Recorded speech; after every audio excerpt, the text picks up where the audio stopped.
10 things your dog hates about you. We love our dogs so much that it hurts to think that we could do something that makes them feel uncomfortable, sad, or fearful. However, we all do things from time to time that bother our dogs, and we're probably not even aware of it. We may not realize we are doing something wrong if we don't pay enough attention to our dog's reactions. He may not make it very clear when something is bothering him because he doesn't want to defy us. Since our canine friends cannot tell us in words if we do something wrong, we have to read their body language carefully. To help you with this task, we have compiled a list of things we do that dogs hate, and the ways to tell you're getting on your pet's last nerve. To help stay your dog's best friend, here's a list of things your dog might not enjoy and how to tell. Here are 10 things your dog hates about you. First part. Number 1. Excessive verbal communication. When we want to communicate with our doggy friends with loads of words, we forget that they don't understand our language. Dogs can deduce the meaning of some words like walk, food, go, and many more. In fact, there are dogs like Chaser the Border Collie who can remember up to 1,000 words. But this is a case of genius and isn't typical of every dog you meet. When we speak to our dog in sentences, as we normally do with people, he only hears noise. Your pet is not able to put together several words and understand what they mean. So, to communicate with our dog, we must use single words that he already knows, and preferably perform a gesture at the same time. If, for example, we say go, point at the same time to the place where we want him to go. Have you ever thought that sometimes we send our dog mixed messages? That there is no relationship between what we say verbally and what our body says? For example, it is likely that on more than one occasion you have said stay at the same time you use your hand in a forward and downward inclination, placing it in the position of a police officer who stops the traffic. With this gesture, your canine friend understands that he should approach you, and when he does, he will most likely receive disapproval from you.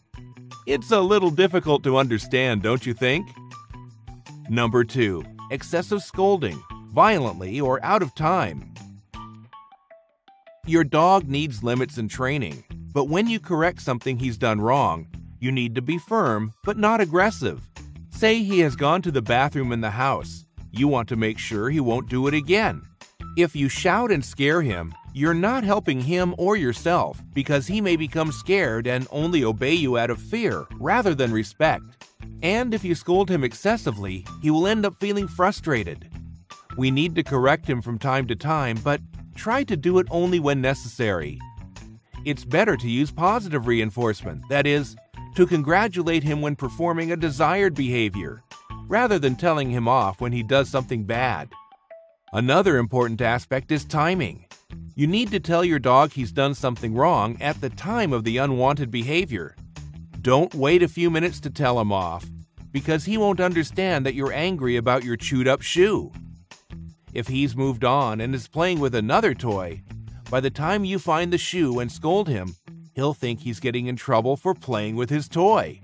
Therefore, it is useful to remember that any correction to your dog should be made immediately during or after the bad behavior, and thus there will be no doubt about what he did wrong.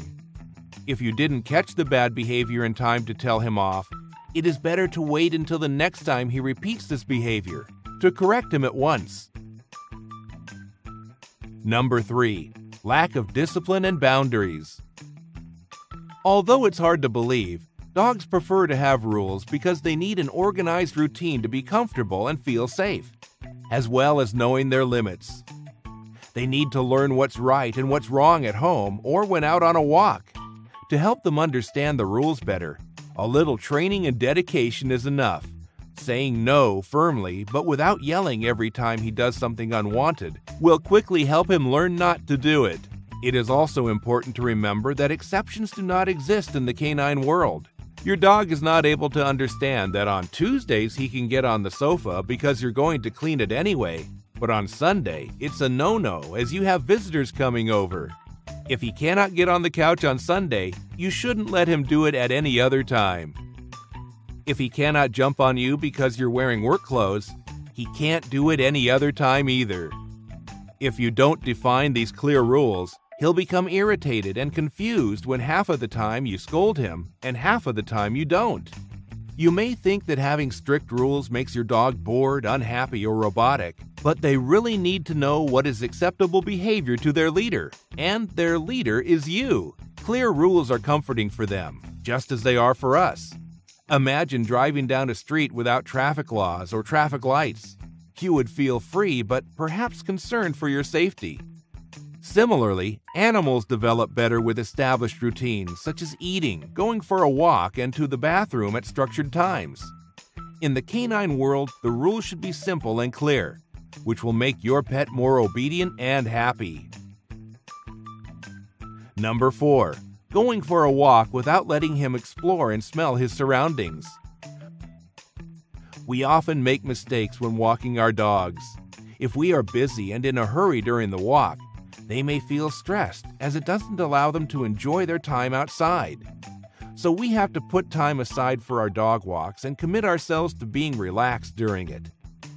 It is important that our dog gets used to walking calmly with a leash on, but it's just as important to allow him to explore his surroundings. We may keep the lead tense the whole time or tug at it for no reason. This can be frustrating for your dog because he will not understand what he is doing wrong and won't be able to explore. To make your dog happier, you can convert one of your daily walks with him into a sniff walk. During this type of walk, let him explore the world around him using his nose as a guide. For them, smell is the most important sense in helping interpret the world around them. Go to a completely new place, explore different neighborhoods or roads, and let your dog spend time sniffing at everything. To help your dog recognize the difference between an obedient walk and one in which he is free to explore, you could have a special collar or harness which you only use in sniffing walks, different from his normal walk one. This will help him know what type of adventure you are about to embark on. Number 5. Dressing and accessorizing them. Your dog may not love that outfit that makes him look hilarious, and maybe you should consider taking it off. Of course, if it is functional, like a bandage to cover a wound, then it is necessary. However, in most cases, our dogs are uncomfortable with the clothes or accessories that we dress them up in, so if it's not in their best interest, take it off. They do not feel comfortable if they cannot walk freely or wear something that may tug their fur. If it's something that makes them safer, like a collar, they have to adapt to it. But if it is merely decorative, then you will have to see if he minds having it on. If he tries to remove it or tries to get away from it, it obviously bothers him, and however cute and funny he may look, it's best to take it off. If, on the other hand, he doesn't seem bothered at all, keep an eye on him to make sure he doesn't try to remove it later. We may think our dog needs a coat to go outside if it's chilly, but our dog's fur actually gives him a natural thermal layer to tolerate different climates. It's not necessary to dress a Husky or a St. Bernard with a vest or sweater, as these breeds have already adapted to cold climates and their coat is all they need. Different breeds have adapted to different conditions, so if you have a small dog with short hair that doesn't mind having a jacket put on him, then there's no harm in keeping him cozier. Remember, your dog is not a person. Try not to treat him as such.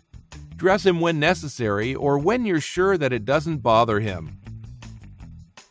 These have been the first 5 things your dog probably hates about you.